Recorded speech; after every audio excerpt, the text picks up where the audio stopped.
讲到这苦毒案，受到虐待或者是无老爸老母会当来照顾的囡仔，依法是爱互人送去安置中心。不过，有民间团体指出，这卫福部的替代性照护是拢集中伫咧即时救援，也有术后的追救。民间团体就提出6大诉求，呼吁应该嘛爱来照顾囡仔的心理状况。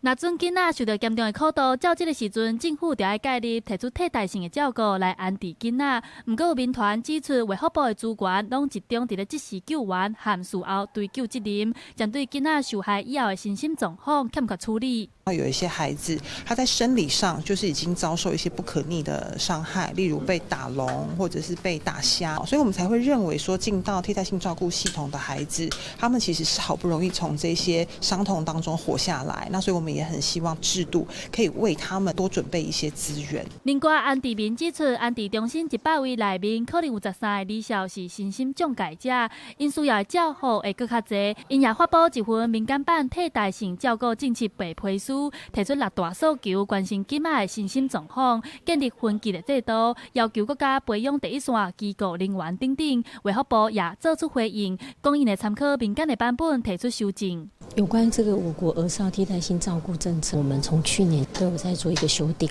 那今天其实民间提出来的版本，我觉得也很好，因为政府有政府的视角，那民间这次他们实务的问题如果提出来，刚好我在修正这个。 国家的替代性照顾政策可以一起纳入。卫福部指出，目前修订替代性的照顾方向，和较早有真大的无同。早期的安置中心是以父母失踪死亡的家庭为主，现在囡仔大多数拢是受暴力苦毒，因会跨部会合作，协助因读册、看医生，也是找头路等等。记者台下选林旭凯台北报道。